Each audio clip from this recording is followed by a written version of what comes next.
सच्चिदानंद भगवान की सनातन धर्म की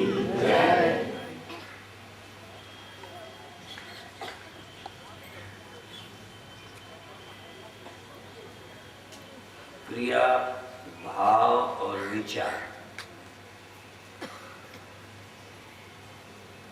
इनमें कौन से पहले होगा ये हम भी नहीं बता सकते, लेकिन इतना जानते हैं कि पूरा विचार शुद्ध नहीं होता, पूरा भाव नहीं होता, पूरी क्रिया एक स्वतंत्र नहीं होती, एक दूसरे पर निर्भर है। और बिना विचार बिना भाव के कोई कर्म बुरा अच्छा होता ही नहीं। पशु में चूंकि कोई विचार, कोई भाव नहीं होता, कोई संस्कार नहीं होता, इसलिए पशु को किसी कर्म का पाप और पुण्य नहीं। बिना भाव और विचार के कोई कर्म न पाप कहलाता है न पुण्य। इसलिए पाप और पुण्य सिर्फ मनुष्य के ही जीवन में है। मनुष्य के जीवन में ही पाप और पुण्य की अवधारणा है। इसीलिए सारी योनियां कर्म योनि नहीं है, सिर्फ भोग योनि है। मनुष्य के अतिरिक्त जो हैं वह भोगते हैं किसी जन्म के कर्मों का फल। पशु जीवन में कोई नए कर्म नहीं करते और पशु किसी पुण्य के कारण फिर मनुष्य नहीं होते। सिर्फ जो पूर्व जन्मों में कभी मनुष्य योनि में पाप और पुण्य किया था, उसका भोगते भोगते भोग क्षय हो जाता है और वो मनुष्य जन्म में आ जाते हैं। पशु योनि में, वृक्ष योनि में कोई पुण्य नहीं करता। वृक्ष फल देता है, पशु हमारे काम आता है, पर वो कोई पुण्य भावना से हमारे काम नहीं आता। वृक्ष कोई दानी है, महात्मा है, योगी है, समर्पण है, इसलिए पेड़ पुण्यात्मा है, ऐसा नहीं है। यद्यपि उनका उदाहरण देते हैं हम लोग, वृक्षा फले न आपको, नदी नाचवे नीर, परोपकार के कारण संतन धरो शरीर। और ये भी बच्चों को हम पढ़ाते हैं कि वृक्ष न खावे कभी अपने फल, वृक्ष कभी अपने फल नहीं, नदी न पीवे अपना जल, नहीं पीती, उसके अंदर पीने का, खाने का ख्याल ही नहीं। और कोई जीव जंतु या फल वो हम खाते हैं तो उसको तो ख्याल भी नहीं कि मैं हूँ, ये कोई खाता है। पत्थर को ख्याल भी नहीं आता कि देखो मैं टूट कर लोगों की सड़क बन रहा हूँ। पाप और पुण्य भाव तो मनुष्य में ही पाप और पुण्य होता है। ज्ञानी को पाप पुण्य नहीं लगता, लेकिन उसका अर्थ नहीं है कि वो करता है, करता नहीं है। ज्ञानी न जगता है, न ज्ञानी सोता है, न ज्ञानी खाता है। अब इसका मतलब ये नहीं है कि वो सोता ही नहीं, पर सोना उसकी योजना में नहीं,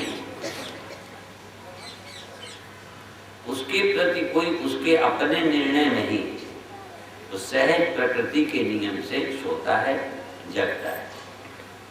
कभी कभी कहीं का मालिक बना दिया जाता होगा या कहीं की मालिकियत छीन ली जाती होगी, लेकिन उसको कोई मालिक या बड़ा बनने का शौक नहीं है और इसीलिए उसको पद से हटने में कोई हानि नहीं है।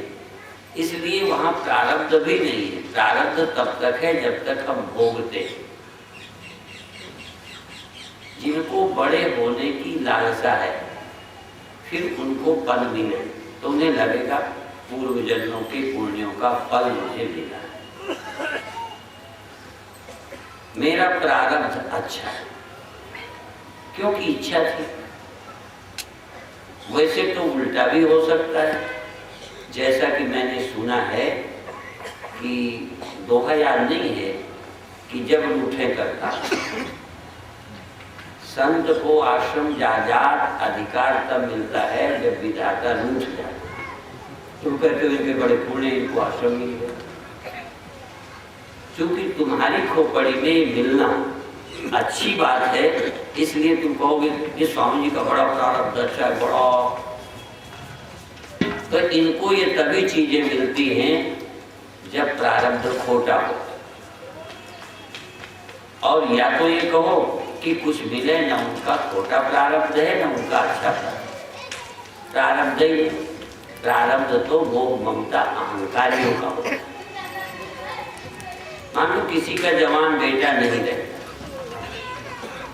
तो दुखी ज्ञानी होने के नाते उसका क्या चला गया, उसका है क्या कुछ। ये लाखों प्रवचन सुनकर हम अपनी मान्यता से ऊपर नहीं उठ पाते। इसलिए किसी का जवान बेटा न रहा तो प्रारब्ध खोटा है, किसी का पति न रहा तो पत्नी का प्रारब्ध खोटा है। इसी तरह से किसी को लॉटरी आ गई या चुनाव जीत गया तो प्रारब्ध अच्छा है।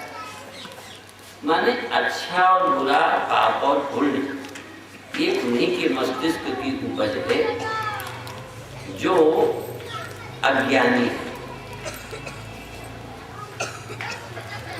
यदि आपको अज्ञान नहीं है, अहंकार नहीं है, मेरा तेरा नहीं है, तो प्रारब्ध खोटा क्या है?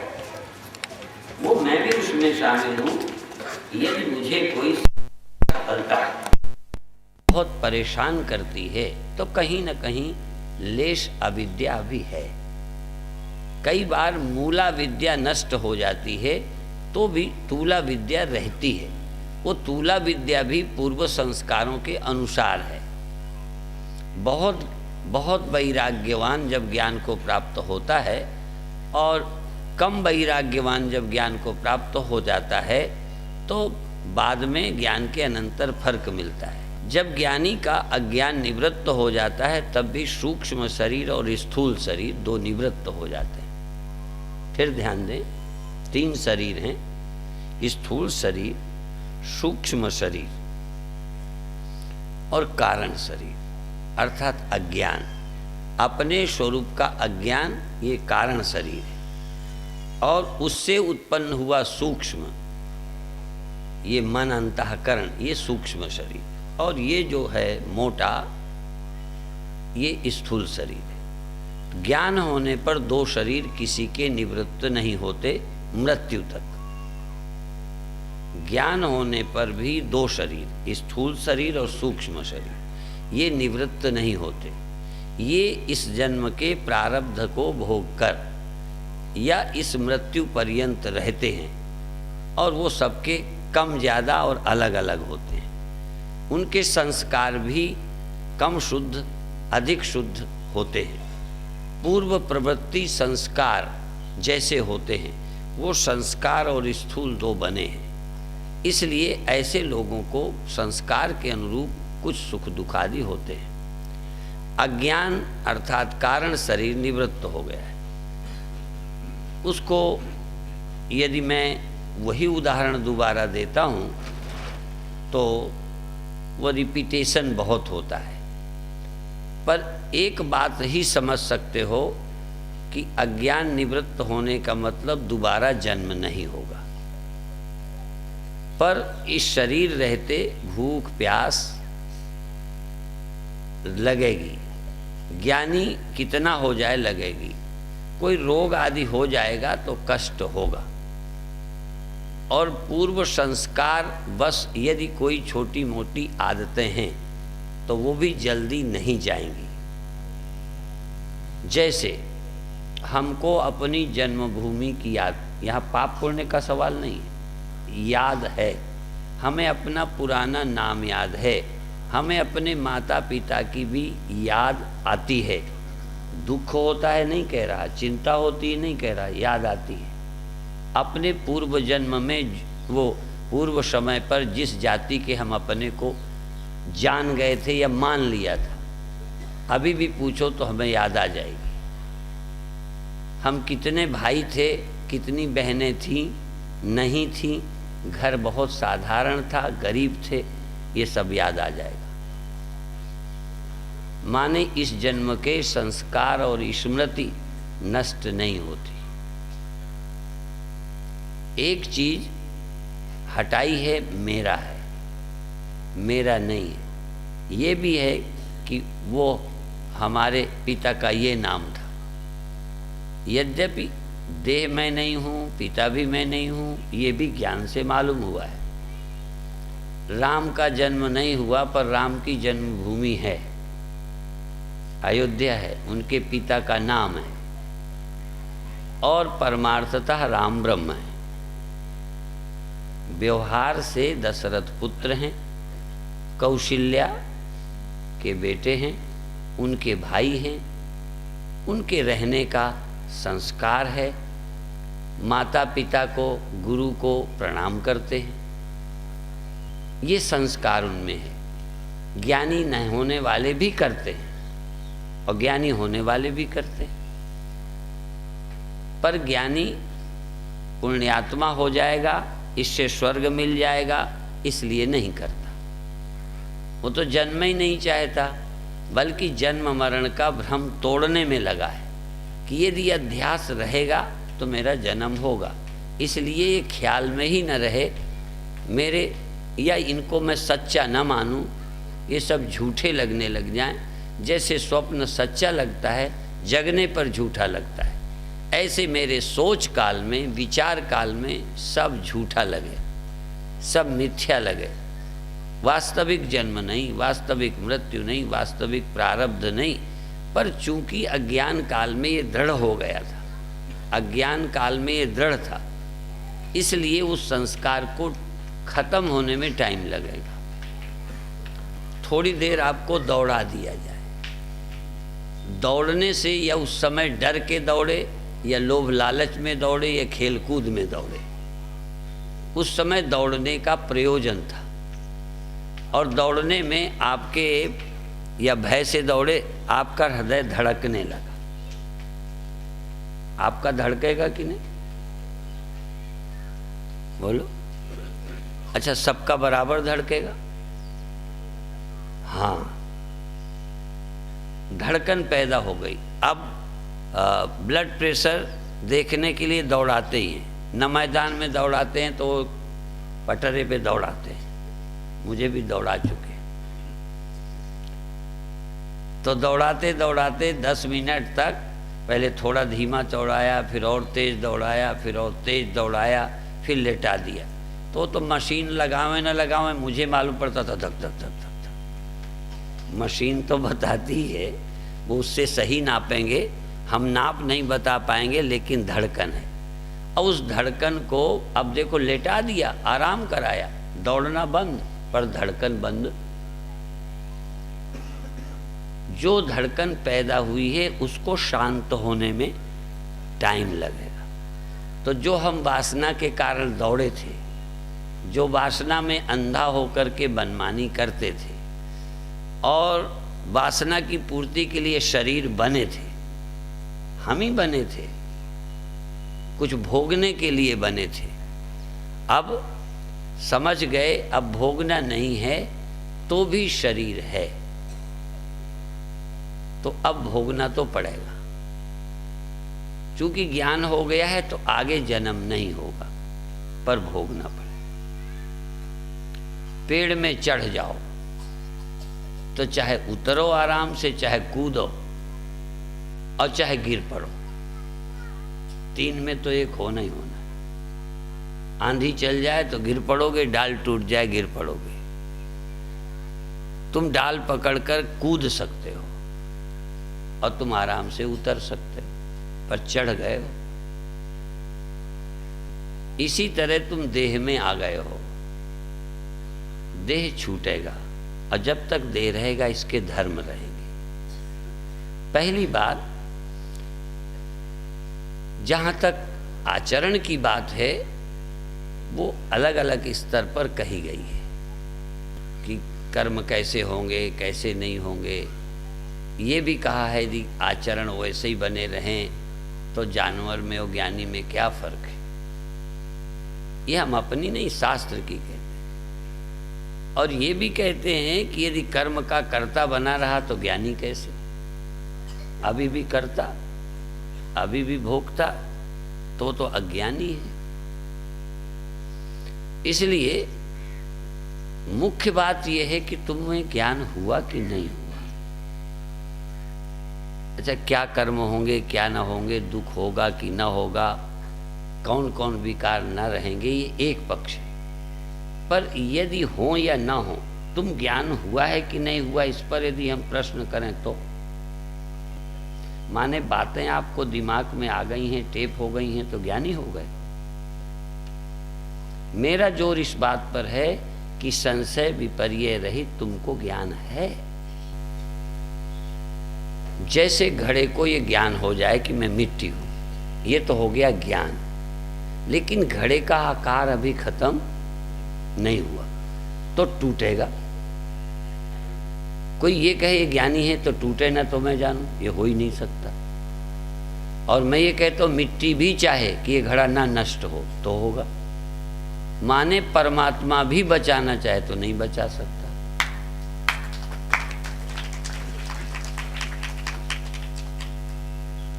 उसको कोई बचा ही नहीं सकता। वह परमात्मा भी चाहे, बल्कि परमात्मा यदि मनुष्य बन के आ जाए, खुद भी चाहें कि हम लोगों को दिखाएंगे देखो हम भगवान हैं, हम नहीं मरते, तो वो खुद भी मरेंगे और लोग देखेंगे कि ये मर गए, पर वो अपनी समझ में नहीं मरेंगे। लोगों की समझ में घड़ा टूटेगा, वो अपने को भी टूटता देखेगा, लेकिन मैं मर रहा हूं ये नहीं देखेगा। चूंकि उसकी समझ में मिट्टी के सिवा घड़ा तो एक दिखने वाली चीज है, वहां है कुछ भी नहीं, अस्तित्व तो दो नहीं है। इसी तरह से हमारे तीन शरीर हैं, एक कारण शरीर है, एक विचार शरीर है, भाव शरीर, समझ शरीर, अनुभव का शरीर, एक शरीर। स्थूल ये भौतिक शरीर है, विचार सूक्ष्म शरीर है, और उस विचार को उपजने वाला अज्ञान कारण शरीर है। जब मिट्टी को ये समझ न थी कि मैं क्या हूं, उस समय उसको ये लगा कि मैं घड़ा हूं और घड़ा बनना चाहा, घड़ा बनकर के सुख लेना चाहा। उस समय उसे मिट्टी का पता नहीं था, तब ये वासना बनती आई और आकार भी बदलता रहा। कभी घड़ा बना, कभी शकोरा बना, कहीं डहरी बना, कहीं मकान बना। उस बनने का आनंद लेने के लिए चेंज कर करके देखा, क्योंकि जब तक वासना रहेगी, जैसे किसी की पत्नी मर जाती है तो कई लोग दूसरा विवाह करते हैं कि नहीं। मैं नहीं कहता सब करते हैं, कई करते हैं कि नहीं, और कई बिना मरे दूसरी करते हैं। एक अजमा चुके, उससे सुखी नहीं हुए तो दूसरी को अजमाते हैं। ऐसे ही एक देह गया तो नया देह अजमाते हो कि शायद कुत्ता बन के, शायद गधा बन के, सुअर बन के, आदमी बन के, देवता बन के, स्वर्ग जाके सुख मिलेगा। तो बहुत चीजें तुम जान के चेंज करते हो, नौकरी चेंज करते हो, व्यापार चेंज करते हो, स्कूल चेंज करते हो, चाहोगे तो चेंज करोगे। तो शरीर हम बदलते हैं, इससे हम सुखी नहीं हुए, शायद इससे हो जाएं। शायद इस बार चूक हो गई थी बचपन में, इसलिए जीवन सुखी नहीं रहा। अगले जन्म में हम ये गलती नहीं करेंगे तो दुखी नहीं होंगे, ये कोशिश करके पुण्यात्मा बने। पर तब भी सब चीजें समाप्त नहीं हुई। तो सूक्ष्म शरीर, स्थूल शरीर बदलता रहता है। बदलता तब है जब विचार बदलते हैं। कोई ना कोई निर्णय होता है कि इससे काम नहीं बना, लोग गुरु बदलते हैं। यदि जल्दबाजी में बना लिया है तो गुरु बदलना पड़ता है।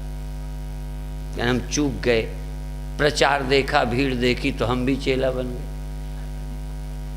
कई लोग तो ये साफ कहते हैं कि हमने जिनको गुरु बनाया भीड़ इतनी रहती है, कुछ पूछ पाते नहीं, इसलिए हम आपको बनाना चाहते। तुम भीड़ वालों में फंसते हो, कई भीड़ वालों को छोड़ते हैं कि हमने कोई सुअरों का सम्मेलन था जिसमें हमने देखकर प्रभावित होना है। हमारी एक समस्या है जो गुरु से सुलझनी चाहिए। हाँ, बड़े लोग भीड़ के चेला बनते हैं क्योंकि उनको भरोसा होता है, क्योंकि ये भी बड़े लोग हैं। तो बड़े लोगों को बड़ा आदमी चाहिए, गुरु भी थोड़ा बड़ा स्वामी चाहिए। तो बड़ा स्वामी से क्या हो जाएगा? तुम्हारी कुछ समस्या है जिसका समाधान चाहिए। तो एक स्थूल शरीर है, एक सूक्ष्म विचार शरीर है, जिससे हम स्थूल बदलते हैं सुखी होने के लिए, भोगने के लिए, और यहां तक बदलते हैं मोक्ष के लिए। मान लो कुत्ता होते तो उससे मोक्ष होता? उसमें समझने की योग्यता ही नहीं थी। इसलिए कबहू के कर करुणा नरदेही देत ईस बिन हेत सनेही, साधन धाम मोक्ष कर द्वारा। शरीर और भी हैं, उनमें भोग तो भोगने को मिलते हैं पर योग की प्राप्ति नहीं होती। इसलिए समझदार आदमी मनुष्य बन के भी भोगने में नहीं लगता। ना समझ जानवर योनि से आए तो फिर वो मनुष्य होके भी पहले भोगते हैं। इसलिए प्रेय और श्रेय, मानव जीवन में दो संभव हैं, प्रेय और श्रेय। प्रेय का मतलब संसार के सुख भोगने के लिए अवसर।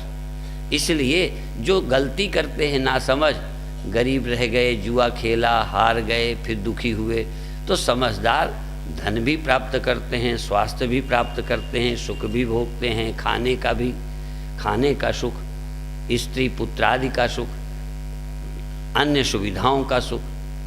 परंतु इसी में यदि टाइम लगा देते हैं तो मोक्ष का अवसर चूक जाएगा।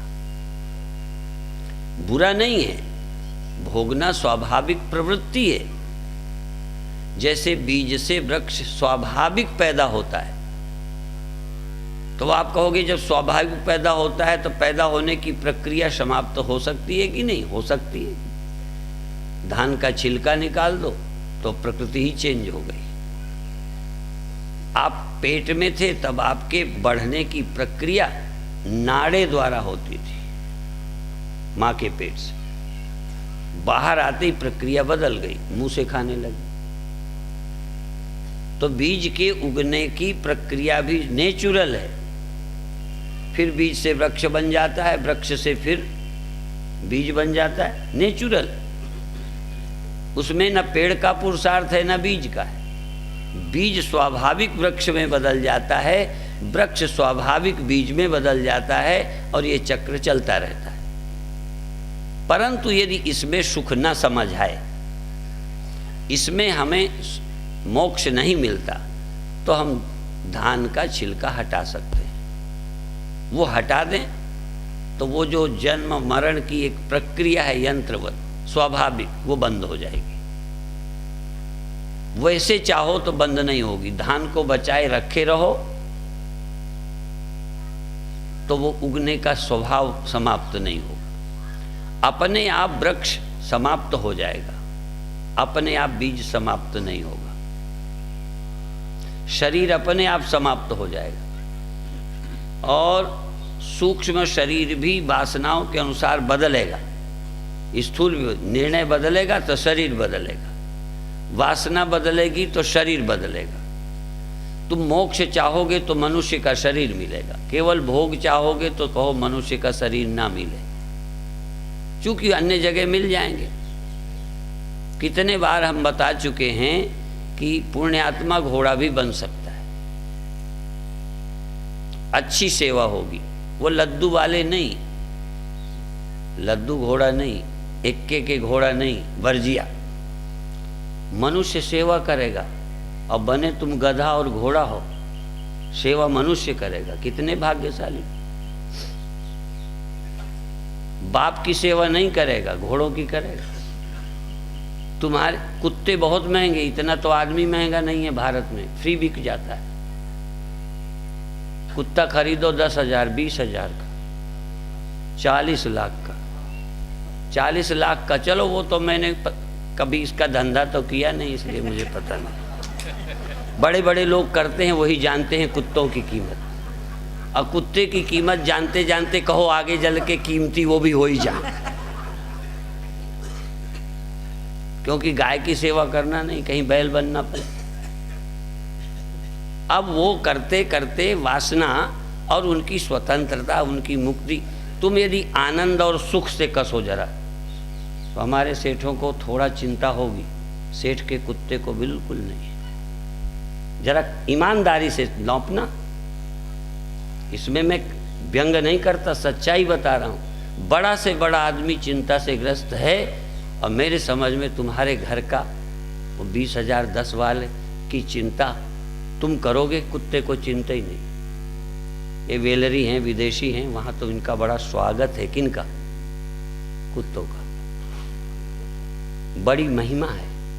एक ने तो यहाँ तक कहा, भारतीय ने, कि स्वामी जी हम इतने पुण्यात्मा तो नहीं हैं कि हम मुक्त हो जाएं और ज्ञानी हो जाएं और स्वर्ग पा जाएं, पर आप इतना ही आशीर्वाद दो कि यदि हम आदमी न बने तो कम से कम अमेरिका के कुत्ता बने, क्योंकि बहुत ध्यान कुत्तों का है। ये सुखी हैं। सिर्फ मुक्ति की बात छोड़ दो तो कुत्ता सुखी है कि तुम्हें दुकान धरना है, कुत्ते को भी कहीं दुकान धरना है। तुम्हें अपनी लड़की की, जवान बेटी की चिंता जनक को हुई है, तुम किस खेत के हो? जनक को चिंता थी लड़की की शादी की, किसी कुत्ते को अपनी बेटी की शादी की चिंता है? मनुष्य जितना दुखी दुनिया में कोई होता ही नहीं, पर इस दुख का ही कारण वो मोक्ष की सोचता है। इसीलिए भगवान को भी सिर्फ मनुष्य प्राप्त कर सकता है, कोई कुत्ता नहीं प्राप्त कर सकता। इसलिए मनुष्य भी हम ऐसे नहीं बने। परमात्मा ने करुणा की है और हमने मोक्ष चाहा होगा तो मनुष्य बने, और जब तक मोक्ष चाहोगे तुम कुत्ता नहीं बनोगे। यदि नहीं भी मुक्त हो पाओगे तो पापी भी होगे, तो मुक्त की इच्छा के कारण तुमको मनुष्य देह ही मिलेगा। जब तक तुम खुद चुनाव ना करो भोगों का, कि नहीं इसमें भोग काफ़ी नहीं है, हम तो इससे कुत्ता होते तो ज़्यादा स्वच्छंद होते। भारत के लोग भी लगभग अब नवयुवक कुत्ता बनना पसंद करेंगे आदमी से ज़्यादा, या तो इसी जन्म में कुत्ता हो लेंगे, फिर आगे होने की जरूरत नहीं पड़ेगी। क्योंकि भोग वासना हमें कुत्ता बनाती है, स्वेच्छाचारिता हमें जानवर बनाती है। मन से कोई भय ना हो, चिंता ना हो, मौज से रहें। हमने एक जगह सुअरों को देखा मध्य प्रदेश में, बोल करके कार वहीं से निकलती थी, एक लाइन में 50 सुअर आराम से समाधि में थे, शांत। कार गई तो यूं करके भी नहीं देखा। कुत्ता तो करीब करीब चौकन्ना होता है, उसकी रात में कई बार नींद खराब होती है, पर सुअर तो ऐसे मस्त था कि साक्षात ज्ञानी ही है। यदि इतनी निश्चिंतता अज्ञानी की, और यदि ज्ञानी सुअर जितना भी निश्चिंत नहीं है, तो फिर ज्ञानी क्या है? सुअर और कुत्ते थोड़े दिन के बाद उनका कोई बच्चा नहीं होता, उनकी कोई बीवी नहीं होती, जरूरत पर होती है।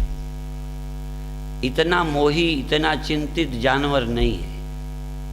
बहुत दिन तक अपने बच्चे से चिड़िया का, जानवर का लगाव नहीं रहता। उनका अपना अलग फिरने लगते हैं, चरने लगते हैं। आप 20 वर्ष और 30 वर्ष के बच्चे को बिगड़ न जाए, कहीं चला न जाए, हमारी नाक न गंवा दे, हमारा कमाया हुआ नष्ट न कर दे, चिंता है। किसी भैंस को अपने बच्चे की नहीं। केवल हम भोगों से तुमको श्रेष्ठ नहीं कहते। तुम यदि योग की ओर चलते हो तो पशु से तुम श्रेष्ठ हो। भोगों की ओर चलने का काम नेचुरल है, पर जब विचार बदलेंगे तब आप योग की तरफ चलोगे। जब ये समझ लोगे कि ये भोगने के लिए शरीर नहीं मिलता है, ये योग के लिए मिलता है। ये जन्मना भी जन्मते रहने के लिए नहीं मिला, जन्म मरण के चक्कर से छूटने के लिए मिला है। पुनरपि जननम पुनरपि मरणम पुनरपि जननी जठरे शयनम। फिर जन्मेंगे, फिर मरेंगे, फिर माँ के पेट में रहेंगे। पुनरपि जननी, अब अंडा माँ के पेट में नहीं रहता, पता नहीं रहता है कि नहीं, पर हमने बाहर रखे देखे हैं। पैदा तो वहीं से होते होंगे, कोई ऊपर से तो टपके नहीं, पता नहीं छोटे में गिर जाते हैं, फिर वो बढ़ते हैं या पकते हैं, क्या होता है वो भी हमको याद नहीं। नहीं इतना हमने पाला चिड़ियाँ और वो मुर्गे मुर्गियाँ, वो अभी धंधा नहीं किया, इसलिए ज़्यादा नहीं जानते।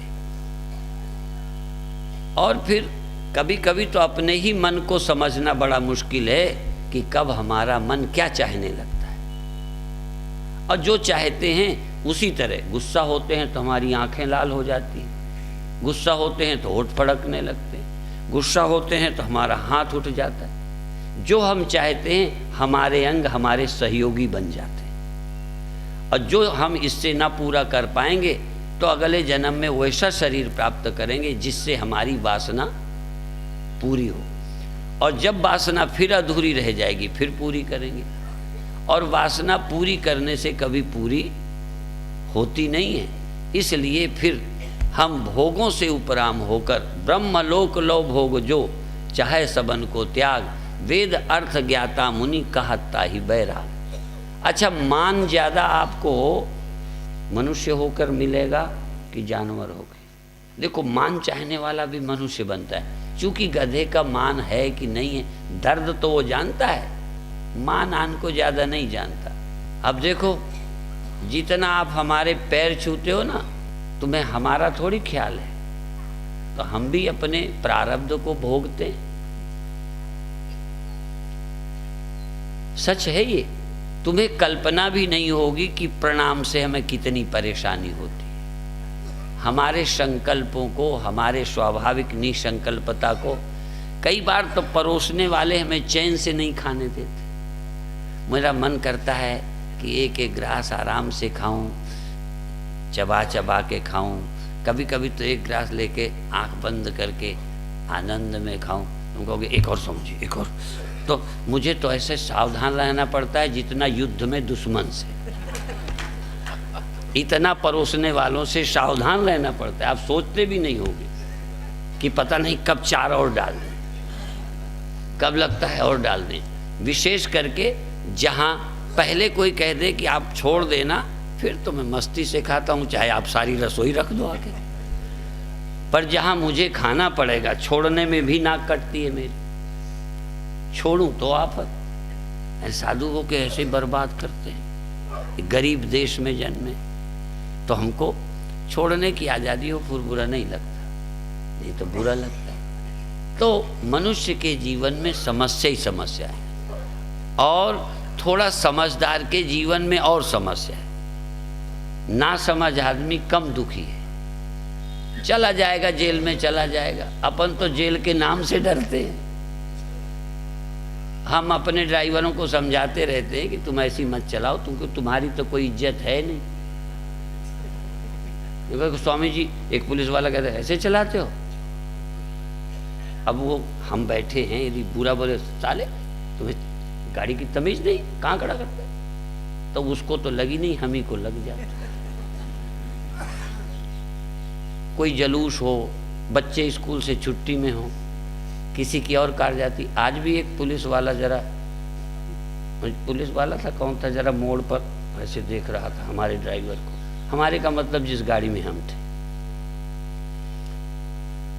तो चाहे गलत कौन था नहीं, पर कई बार इनको ये नहीं होती, सुनने सुनाने के आदी होते हैं। जो लोग सुनने सुनाने के नहीं आदी होते, उनको बुरा लगता है अपना ड्राइवर भी कि ऐसे चला कि कोई कह ना सके, ऐसे गाड़ी करके कोई कह ना सके। हम अपने ड्राइवर को कभी नहीं कहते कि तू एकदम रोकने को कहें तो बीच रोड पर रोक दे, साइड पर रोक। क्योंकि जब दूसरा साइड बीच में खड़ा करता है, हमें निकलना होता है तो लगता है बेवकूफ़ है, तो हम उसको समझदार लगते होंगे। जब हम सब की निगाह में रोड पर स्कूटर लेके खड़ा होने वाला, न इधर रास्ता न इधर, उसको हम बेवकूफ़ या गुंडा समझते हैं, तो हमको लोग महान समझेंगे। पर इतनी कहाँ ड्राइवरों को। अभी अभी मैंने लाउड स्पीकर को कहा, वो इतना खड़े वाला है, वो हुक्का ले आया, वो नहीं उठा के लाया। अब इनको पता ही नहीं है कि हम कर क्या रहे हैं। इसीलिए कहते हैं बहुत दिन साथ रहने से भी कोई ज्ञानी नहीं हो जाता। ज्ञानी आदमी, समझदार आदमी मूर्खों से जितना सीखता है, उतना मूर्ख आदमी भलों से नहीं सीखता। बहुत सारी बातें हैं, पर विषय फिर वहीं, क्या करना चाहिए उसकी चिंता कम करो, तुम मुक्त होने की चिंता करो। और जीते जी यदि मुक्त हो गए तो और किसी चीज की कोई वैल्यू नहीं है, क्योंकि शरीर जीते कुछ न कुछ खाओगे। मैं उन मूर्खों की बात नहीं करता, न मैं उनको ज्ञानी मानता हूँ, न जिज्ञासु मानता हूँ, न भला आदमी मानता हूँ, जिनको अपनी बुरी आदतें छोड़ने में रुचि ही नहीं है। इसलिए उसकी सफाई मैं नहीं देना चाहता, जबकि स्वामी जी को इसका उत्तर चाहिए, चूंकि ऐसे लोगों को ये देखते हैं। यद्यपि ऐसे लोग हमें भी दिखते हैं, पर जिनको अपने ही कल्याण का भला नहीं है। विशेष करके एक आध इनके दिमाग में उदाहरण में होंगे, यूँ तो लाखों हैं, कोई एक दो नहीं हैं। इसलिए महाराज जी की पीड़ा है कि ये लोग धर्म को समझें। तो इतने बड़े होकर, देश विदेश जाकर, पढ़े लिखे होकर, स्वामी रामानंद जितना भी जिन्हें सम्मान प्राप्त नहीं है, देश विदेश जाकर जिनके 4 भगत नहीं है, भगत बनाना ये महत्व का नहीं है, लेकिन 4 प्रेम नहीं करते, इसका मतलब तुम में इंसानियत नहीं है, तुम में सामाजिक ज्ञान भी नहीं है।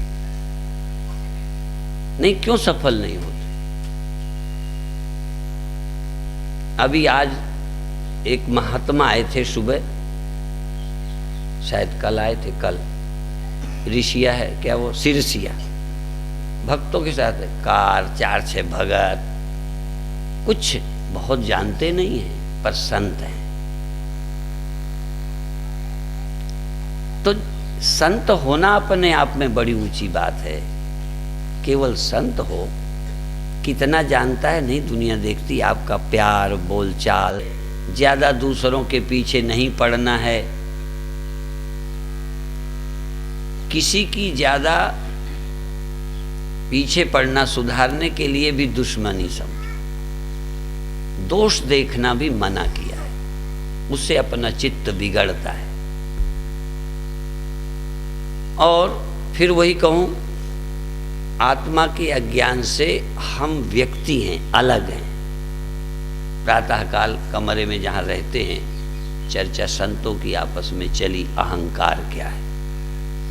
एक होता है अभिमान, एक होता है अहंकार। क्या इन दो को तुम अलग अलग जानते हो? यदि ये समझते हो तो जल्दी बात पकड़। अभिमान कहते हैं जो किसी और चीज का होता है, अहंकार कहते हैं जो आत्मा के अज्ञान से होता है।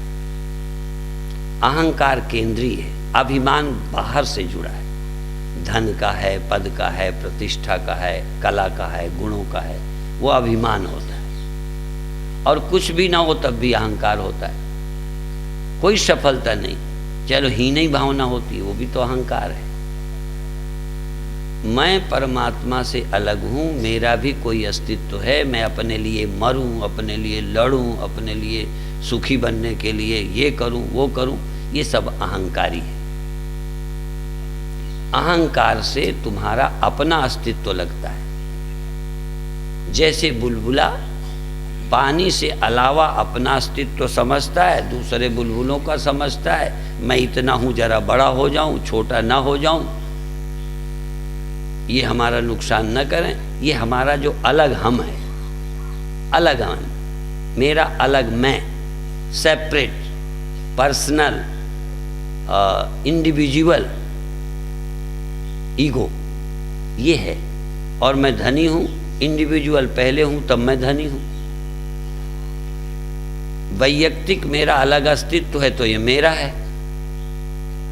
और तुम अलग हो मेरे से इसलिए ये तुम्हारा है। ये मैं और मैं जो है केंद्र है, और ये जो अपने बड़ा होने के लिए फिर और जोड़ता रहता है ये अभिमान है। बड़े होने का सुख लेता है मैं, इसीलिए फिर जोड़ता है। और मैं मरे तो काम बने। तुम मैं को रखकर धनी हो सकते हो, बड़े हो सकते हो, सुख भी कभी मिल सकता है, पर जन्म मरण का दुख नहीं जा सकता। घड़ा है इसलिए पैदा होता है, मरता है। घड़ा है ही नहीं, मिथ्या है, केवल मिट्टी है, कौन मरेगा। लेकिन इसके लिए बहुत सूक्ष्म बुद्धि चाहिए। अहंकार की मृत्यु अज्ञान से होती है, और अज्ञान की मृत्यु पहले होती है। और अहंकार को तोड़ा जा सकता है, दुख दिया जा सकता है। अहंकार दुखी होगा, अहंकार फूलेगा, लेकिन अहंकार का समापन ज्ञान से होगा, वो और किसी तरह नहीं मरता। और अज्ञान को तो काल भी नहीं मार सकता। अज्ञान को जैसे फिर कहा पेड़ को मार देगा समय, लेकिन बीज को समय नहीं मारेगा। जैसे धान के पैदा होने की क्षमता को समय नहीं मारता, फिर उगेगा। हमारे अज्ञान को कोई समाप्त नहीं कर सकता, वो हमें समाप्त करना पड़ेगा। प्रकृति भी समाप्त नहीं करेगी, भगवान भी समाप्त नहीं करेंगे। पीड़ा तो देंगे, अहंकार को चोट तो मारी जाएगी, अहंकार को चोट लगती भी है। जब तक तुम हो तब तक मरोगे। मान लो कोई ना मारे, कोई ना मारे तो मरते समय तुम्हें बुरा लगेगा कि नहीं? कभी सोच के देखो। ऐसे तो डर लगता है शेर खा जाएगा, कोई गोली मार देगा, एक्सीडेंट हो जाएगा, और दुश्मन हमारे पीछे लगे हैं, मार डालेंगे, घेर लेंगे। इसलिए सुरक्षा के लिए बॉडीगार्ड की ज़रूरत पड़ती है। लेकिन इनकी सुरक्षा से बच जाओगे? जरा गहराई से देखो। सुरक्षा ना करो ये मतलब नहीं है, पर क्या तुम्हें कोई सुरक्षित रख सकता है? ईमानदारी से देखो। जब सुरक्षित रह ही नहीं सकते किसी के रखने से, तुम्हें तो चोट लगती रहेगी, मारे जाओगे, मरते रहोगे, दुखी होते रहोगे। और ये तब तक जब तक अहंकार है, और अहंकार तब तक है जब तक हम परमात्मा से अनभिज्ञ हैं। इसलिए सब दुखों का इलाज परमात्मा की स्मृति है, और कोई रास्ता ही नहीं। परमात्मा को बिना जाने आप जन्म मरण मृत्यु से पार नहीं जा सकते। इसलिए परमात्मा के विज्ञान से, परमात्मा की अनुभूति से, परमात्मा की प्राप्ति, विश्वास से नहीं, विश्वास से नहीं, अनुभूति से, परमात्मा के ज्ञान से, न कि विश्वास। विश्वास हमको आगे बढ़ने में मदद करेगा। भगवान का विश्वास बहुत लाभ देता है, पर मुक्ति नहीं। इसीलिए वैष्णव मुक्ति ही नहीं मांगते। वो कहते हैं हम विश्वास जानने के पक्ष में नहीं है, ज्ञान विरोधी है। वो कहते हैं बिना जाने उनकी भक्ति करो, उनका विश्वास करो, सर्वशक्तिमान मानो, दयालु मानो, करुणा सागर मानो, उससे तुमको राहत मिलेगी। क्योंकि मरना तो तुम, अरे भगवान आगे का पता नहीं, नरक जाने से बचाएगा। माने ये विश्वास आपको चैन में रखता है, पर भ्रम नहीं टूटते। जन्म क्या है, मरण क्या है, भगवान क्या है, इस तरह का भ्रम नहीं टूटा। इसीलिए कई वैष्णव ज्ञानी बनने के विरोधी हैं, क्योंकि इससे भगवत बुद्धि अलग की, वो ऐसे हैं, हम ऐसे हैं। अभी कल भी जब मैं परसों अयोध्या में था तो एक वैष्णव संत की कथा चल रही थी। बैरागी हैं या वैष्णव हैं इतना भेद मुझे नहीं आता, पर कथा कर रहे थे। वो कह रहे थे कोई ब्रह्म नहीं हो सकता, बोल रहे थे। अब चूंकि मैं बैठक में गया था, नहीं तो महाराज से पूछता फिर क्या हो सकता है। तो देखो ब्रह्म से अभिन्नता का ज्ञान, ब्रह्म से हम अलग नहीं हैं, अलग नहीं हैं, अलग हो नहीं सकते। ये ज्ञान भ्रम तोड़ता है, पर ये ज्ञान होना कठिन है, ये भरोसा होना भी कठिन है। ये विश्वास आसान है कि भाई दुनिया भगवान ने बनाई है, उससे हम कृपा की भीख मांगते रहें, वो हमको जन्म मरण से बचाएंगे, ये करेंगे, दुख से बचाएंगे, अच्छी जगह जन्म देंगे। ऐसा विश्वास आसान है, लेकिन अनुभूति तुम ब्रह्म हो, ब्रह्म तुमसे अभिन्न है, ब्रह्म से भिन्न मेरी इतनी भी सत्ता नहीं है, इतनी भी। जैसे घड़े की मिट्टी से अलग 1% है ना, बोलो 1% मिट्टी है, 99% मिट्टी नहीं है, या 99% मिट्टी है, 1% घड़ा है। जीवो ब्रह्म ही बना पड़ा, जीव ब्रह्म से अलग इतना भी नहीं है। तुम्हें लगता है हमें? ब्रह्म होने के नाते नहीं लगता तुम्हें? घड़े को घड़ा है, तुम नहीं जानते, चलो हम जानते हैं कि ये घड़ा है। अब ये घड़ा हमें क्यों लगता है? क्योंकि हमें मिट्टी नहीं लगता। जैसे घड़े का भी कोई अस्तित्व है, एग्जिस्टेंस है, एग्जिस्टेंस तो अस्तित्व तो मिट्टी का है। ऐसे ही घड़ा भी समझ आ गया, चलो मिट्टी भी आ गई, इससे ज्ञानी हो गए ना। ये तो उदाहरण है।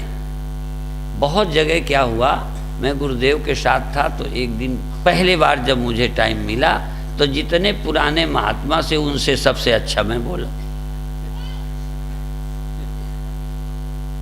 क्यों बोला? क्योंकि उसमें क्या था, आत्मा आकाश की तरह है, जैसे आकाश कटता नहीं है, गंदा नहीं होता, आकाश साफ रहता है, उसे कोई जला नहीं सकता, ऐसे ही आत्मा। अब आत्मा कैसी मालूम नहीं, आकाश मालूम, तब अधूर गए। है क्या? हम 10 वर्ष के बच्चे को इतना अच्छा बुलवा दें कि तुम दांतों में उंगली दबाओगे कि लो इतना ये जानता है, जानता थोड़ी है। तुम चले सयाने हो तो तुम्हें ये भी लगता है हम जानते नहीं हैं। बच्चे को लगेगा हम बोल आए, और कई बुद्धों को लगेगा ओ इतनी अच्छी बात कही। अभी तो क्या वो आत्मा ब्रह्म जीव कुछ जानता ही नहीं है, बोल दिया। अब ये आकाश है, इसको ये निराकार है, इसको कोई काट नहीं सकता है, जला नहीं सकता है। हम भी कई बार सोचते हैं कि जब महाप्रलय होती होगी तो चंद्रमा मर जाता होगा, सूर्य मर जाता होगा, धरती खत्म होती होगी, जल में डूब होती होगी, कीड़े मकोड़े आदमी सब मर जाते होंगे। पर जब ये सोचता हूँ तो अभी ये नहीं लगता आकाश मर जाता होगा।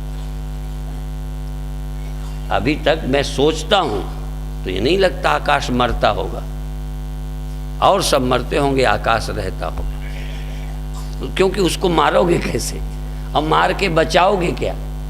फिर कुछ ना कुछ शून्य, कुछ तो जब सब खत्म करोगे तो खालीपन, तो खालीपन को कोई मारेगा। तो इसी तरह से आप उसको पहले देखो कि कौन नहीं मरता। सुनने से एक रास्ता मिलता है, तुम ध्यान में बैठो, देखो क्या क्या नहीं रहता। बाहर का संबंध टूट जाता है, मन कल्पना करता है, इंद्रियों से सुनाई दिखाई देता है। ध्यान करते रहो तो एक समय मालूम पड़ जाएगा कि वहाँ सुनना भी नहीं रहता, देखना भी नहीं रहता। अभी तो हमने प्रवचन सुन के कहते अरे वहाँ न तत्र सूर्यो भाति न चंद्र तारकम नेमा विद्युतो भांति कुतोयम अग्नि। अभी वहाँ एक बार भी नहीं गए जहाँ ये नहीं रहते, गप मारे जा रहे हो। एक बार तुम उस अनुभव को प्राप्त हो जहाँ चंद्रमा नहीं है, सूर्य नहीं है, और ये इंद्रियां ही नहीं है, क्या चंद्रमा सूर्य दिखेगा? जहाँ मन नहीं है फिर वहाँ क्या दूसरा दिखेगा? अमनस्य मनस्य मनी भावे द्वैतम नहीं वो उपलब्ध थे। मन के अमन होने पर द्वैत नहीं रहता। कभी ख्याल करो कि कभी और खो गया, और का स्मरण, बच्चे का स्मरण, स्वप्न में भी ये ना हो जाए, वो ना हो जाए। इसका मतलब वहाँ भी आप अमन नहीं हुए। अमन होते तो स्वप्न ही ना होता, और स्वप्न ना होता। वो एक कोई गाते हैं क्या, हमारे जगत प्रकाश त्यागी प्रवचन करते हैं तो ये सुनाया करते हैं कि क्या नींद, हमारे गुरुदेव कहते थे कि ये नींद नाव है। वो बोलते थे कि ये नींदिया जो है दुश्मन के यहाँ चली जाए, हमें नींद ना आए, हम बिना नींद के हो जाएं। और गोपियों ने या और किसी ने, वो सुनाते हैं कि वो कहती थी नींद आ जाए। कहें क्यों? कहें नींद आएगी तो स्वप्न आएगा, स्वप्न आएगा तो भगवान आएंगे। अच्छा, किसी का ब्याह ना हुआ हो, वो कहेगा स्वप्न ही आ जाए। अब जागृत में तो मिलती नहीं है, बड़ी झंझट है, स्वप्न ही में मिली। उस भावना को पकड़िए, जब तुम्हें जागृत में नहीं मिली जो चीज़, कभी कभी स्वप्नों में मिलती है। ये युवकों को ज़्यादा मालूम होगा। तो जिसकी हमें वासना है, हमें स्वप्न में मिलेगा, पर गहरी नींद में मिलेगा। कई बार जागृत में तो हम सुरक्षा किए रहते हैं, चोरी नहीं होती, ले स्वप्ने में ही हो गई, स्वप्ने में जेब कट गई। हमको गुरुदेव जब भोजन बनाते थे, हम झूठ नहीं बोलते, हमारे कोई उदाहरण भी मुझ पर घटे या तुम पर घटे, किसी पर घटे, हम कोई भाषण थोड़ी दे रहे हैं, ये रोज बीती हुई बातें हैं। गुरुदेव को रोटी बनाते थे तो कभी रोटी जल जाए, कभी दाल पकाने के लिए पानी खारा हो, दाल ही न गले तो हम तो घोंट घोंट के पीस के दाल पानी में मिला देना चाहते थे। अब गुरुदेव जब देखें पानी मिला नहीं, तो इतना डर लगता था। तो स्वप्न में भी हमारी दाल जल जाती थी, कभी कच्ची रह जाती थी, कभी रोटी जल जाती थी, जी जान लगा दें। और अभी स्वामी जी के सामने नहीं पहुंची, सब धक धक पहले ही होने लगता था। ये स्वप्न में बात समझ में। तो चाहे स्वप्न अच्छा आया, पर मन था, बिना मन के स्वप्न नहीं हो सकता, और भगवान भी बिना स्वप्न के नहीं मिल सकते। बिना स्वप्न के तो गुरुदेव भी नहीं मिलेंगे, जागृत में या स्वप्न में। जब गहरी नींद में होगे, तुम्हें गुरु कभी मिला, भगवान मिला? ख्याल रहेगा तभी तक है, जहां मन ही चला गया तो गए भगवान तुम्हारे। जहां तुम्हारी मैं चली गई, मैं ही का पता नहीं है, तो यह का क्या पता। इसलिए कोई धरती के लिए तुम हो क्या? पृथ्वी से पूछो तुम हो, मैं उसे कहेगा मुझे अपना ही पता नहीं, कितने लोग हैं, कितनी संख्या है, उसे क्या लेना देना। ये सब दिमाग के सामने सब होता है। जो बुद्धि के पार चले गए, समाधि में चले गए, उसके लिए न जगत है, न मृत्यु है, न काल है, समय भी नहीं है। कौन मरेगा वहां? मरना तब तक है जब तक तुम आदमी हो, मरना तब तक है जब तक स्वप्न है। सांप का डर जागृत में लगा या स्वप्न में लगा? परीक्षित को जागृत में लगता था, श्राप हो गया था। हमको स्वप्न में बड़ा डर लगता था सांप का, और हम इतने ही बहादुर रहे हैं कि सांप भी स्वप्न में नहीं मार पाए, वो भग जाता था। और जब भग जाता था तो और धकपक होती थी। देखो ये भी याद है स्वप्न में, पर संस्कार पड़ा कि स्वप्न यदि सांप भग जाए तो बदला लेता है। तो स्वप्न में भग गया, अब हमें धक धक और कि अब क्या होगा, अब तो बदला लेगा, अब तो छोटे थे, काट लेगा भाई। कल्पना में भी आदमी दुखी होता है, कल्पना में भी सुखी होता है। स्वप्नों में भी अच्छी आज दुकान चली, लाभ लाखों का हो गया, खुश।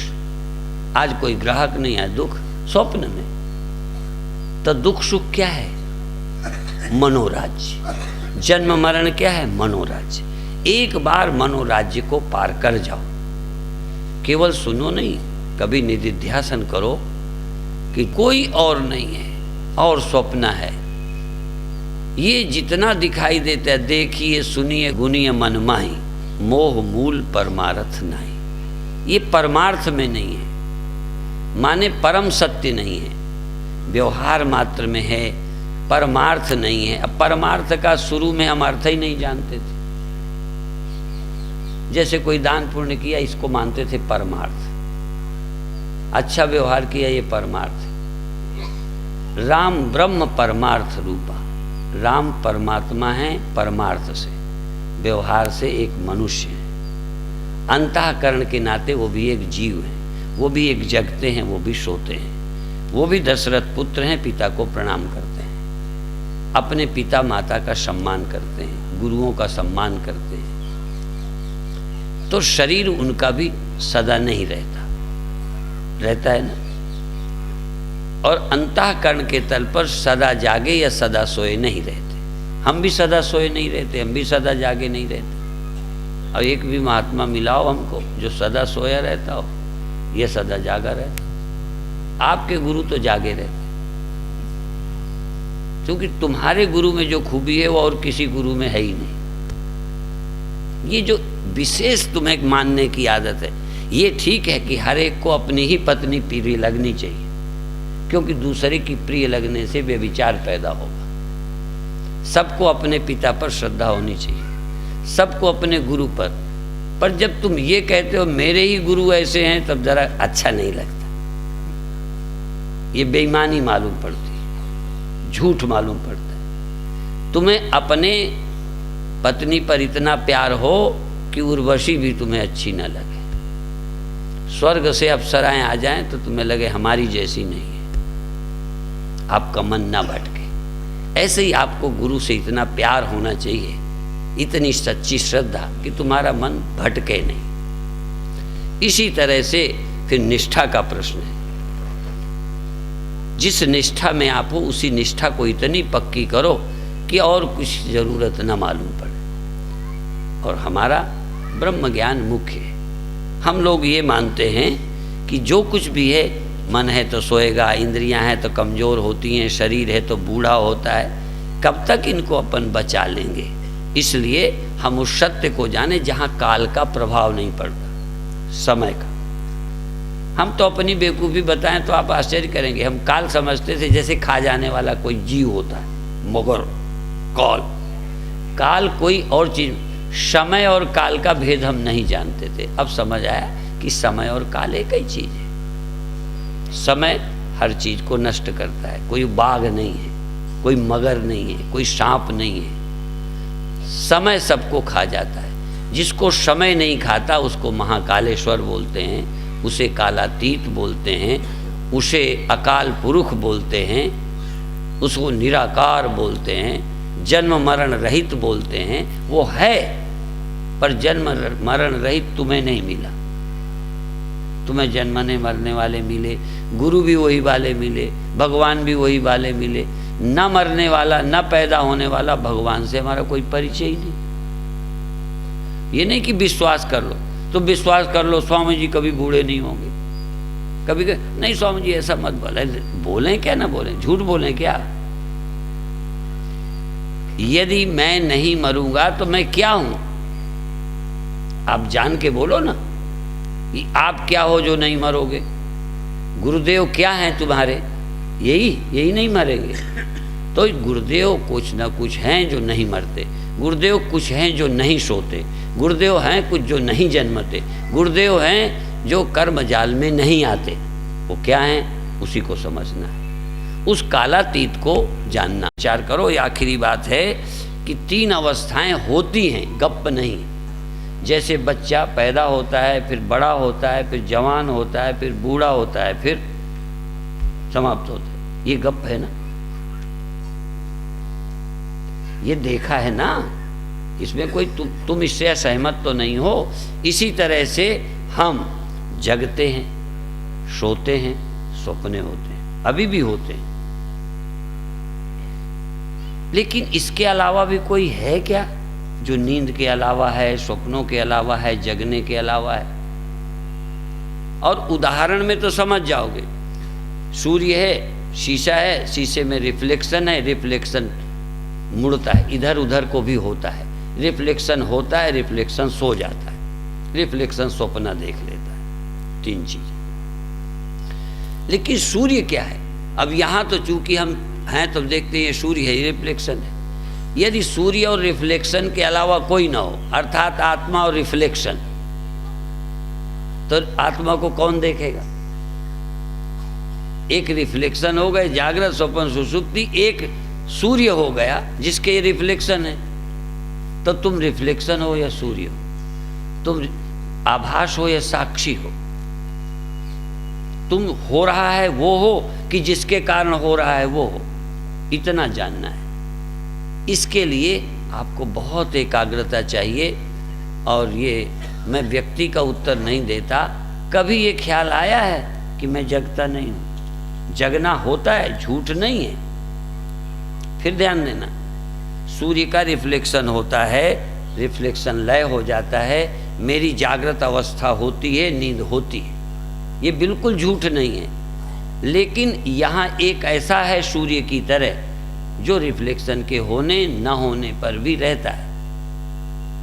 माने उसे परमात्मा कहो, ब्रह्म कहो, जो रहता है। तो जरा ध्यान दो कि स्वप्न हुआ और जागृत हुआ। जैसे तो स्वप्न हुआ, फिर जागृत हुआ, जागृत हुआ, फिर स्वप्न हुआ, फिर नींद हुई। ये बताओ इन दोनों को या तीनों को किसने जाना होगा? खूब विचार करो। ये सबसे यदि कोई कठिन कथा है तो ये ब्रह्म ज्ञान की, आत्मज्ञान की है, सबसे कठिन। और इसके बिना तुम्हारा भ्रम टूटेगा भी नहीं टूट सकता है। कोई कितना कहे, विश्वास कर लो, बात खत्म हो गई। लेकिन ये विश्वास से काम पूरा नहीं होता। तो आपकी देखो, आप जागृत ही हो, तो जागृत अवस्था आपकी चली गई है कभी कि नहीं गई? बोलो, गई है। अच्छा, ये जागृत गई है, तो उस समय क्या हुआ था? फिर स्वप्न हुआ होगा या नींद हुई होगी। तो तुम जागृत अवस्था में ही केवल रहते हो, या जागृत अवस्था नहीं रहती तब स्वप्नों में भी तुम होते हो, और स्वप्न चला जाता है फिर मर जाते हो। अच्छा, नींद जब होती है तब तुम होते हो कि नहीं? और फिर जगने पर नींद चली जाती है, तो तुमको चले जाना माने, चले जाने वाला माने, जग जाने वाला, फिर जगना, चला जाने वाले तुम हो, या इनके चले जाने के साक्षी तुम हो? अब ये मेरे तर्कों से आपने ये इसको फिर रोज निर्णय करो, रोज ध्यान करो, ये देखो क्या क्या चला जाता है।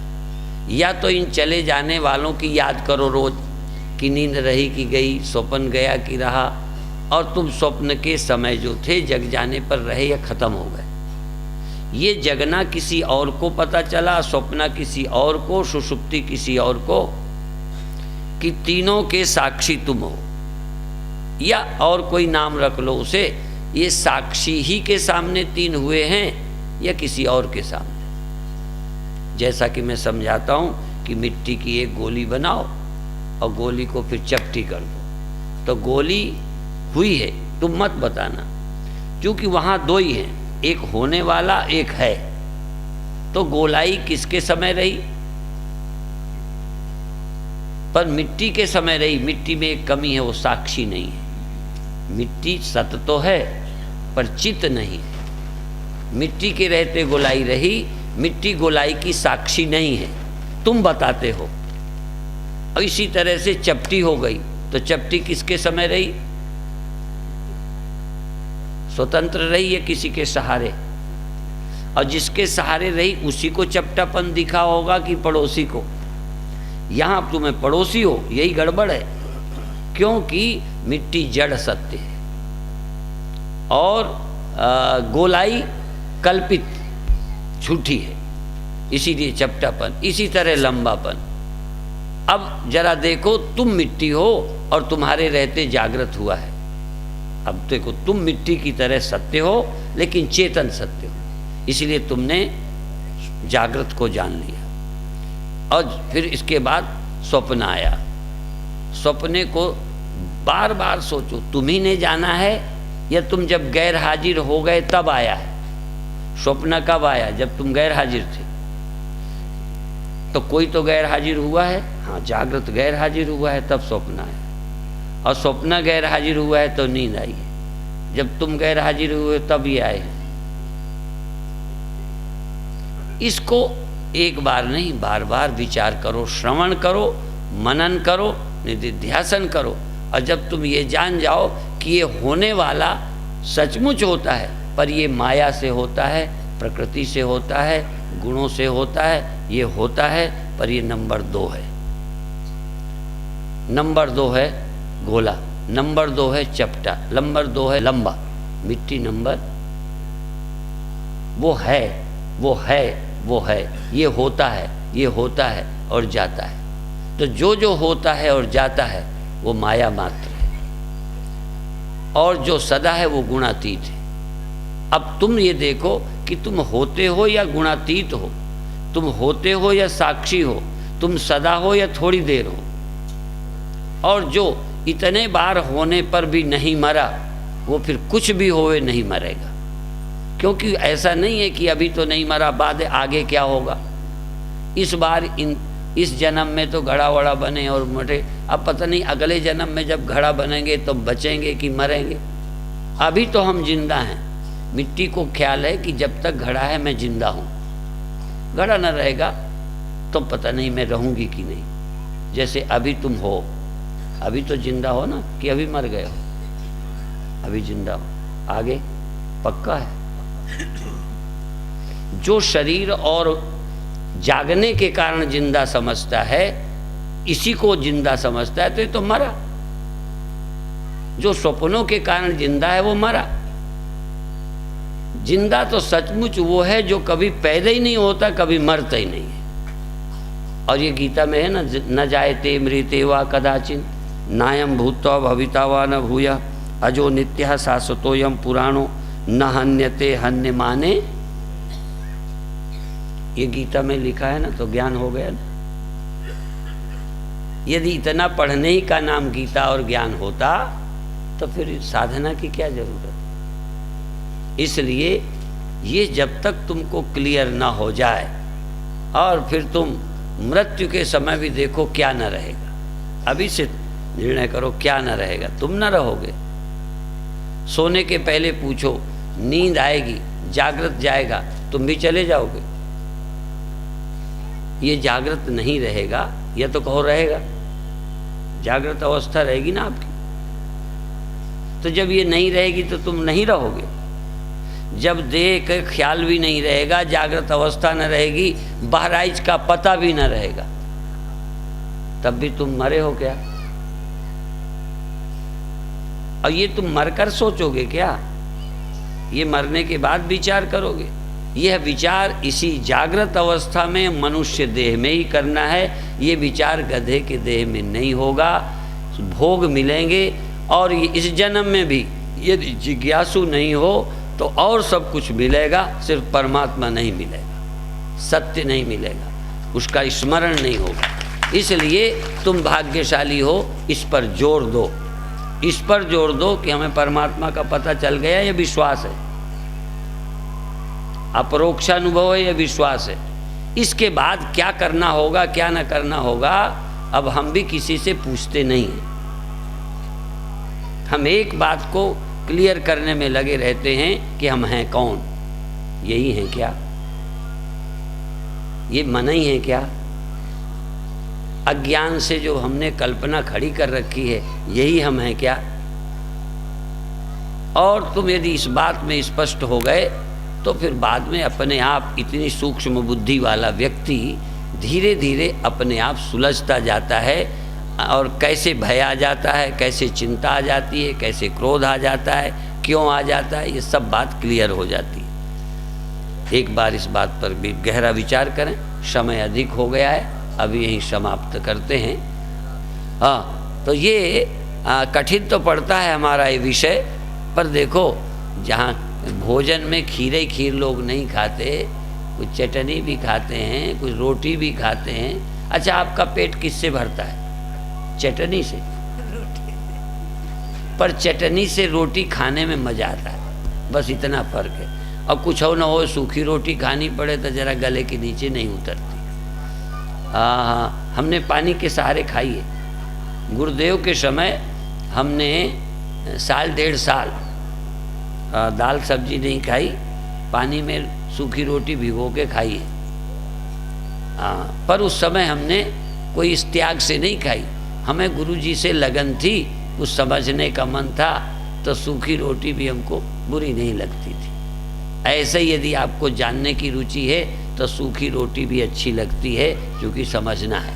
तो ये कठिन विषय भी जब समझने का मन बन जाएगा, जिज्ञासा बन जाएगी, तब आपका मन लगने लगेगा, अपने आप लगेगा। शुरू में हमको भजन कीर्तन ही अच्छा लगता था, ज्ञान व्यान नहीं अच्छा लगता था। फिर धीरे धीरे जब लगने लगा तो ये गाना बजाना अच्छा नहीं लगता था। अब जब से हमने अपनी दुकान रखी तब हमें सब कुछ अच्छा लगता है, क्योंकि एक ही सुनाते रहेंगे तो कल और घट जाओगे। इसलिए अच्छा यदि प्रचार करना है, दुकान में जनसंख्या बढ़ानी है, तो सब कुछ कहना पड़ेगा, क्योंकि सब स्तर के लोग हैं। इसलिए एक डाइंटिस्ट केवल दांतों का करता है, एक छाती के चेस्ट रोगों का करता है, एक आँखों का करता है, आजकल एक कोई कानों का ही करता है। एक एक रोग के लोग आजकल हैं, पर पहले सब रोगों का लोग करते थे, इतने डॉक्टर नहीं थे। तो जितना भगवान समय देंगे उतने का उपयोग करो, और जब तक भगवान समय देंगे, आप जानते हो मैंने क्या चाहा है, जब तक भगवान समय देंगे माने आदमी बनाए रखें, ये देह देते तब तक समझने के लिए कोशिश करो, नहीं फिर न समझ पाओगे। नहीं समझ में आए, मनुष्य देह ही समझने का अवसर है। और जब तक थोड़ी सन्मति बनी रहे, संसार के काम करते हुए भी थोड़ा सा अध्यात्म की ओर बढ़ो, तो ये जन्म जन्म पे नहीं, इस जन्म होगा तो तुम्हारा किया बेकार नहीं जाएगा। ये जो रुचि है आपकी, नहीं समझोगे, बिना समझे मर गए तो अगले जन्म में ऐसी जगह आओगे जहाँ ज़बरदस्ती समझाने वाले मिल जाएंगे और तुम समझने का हो जाएगा।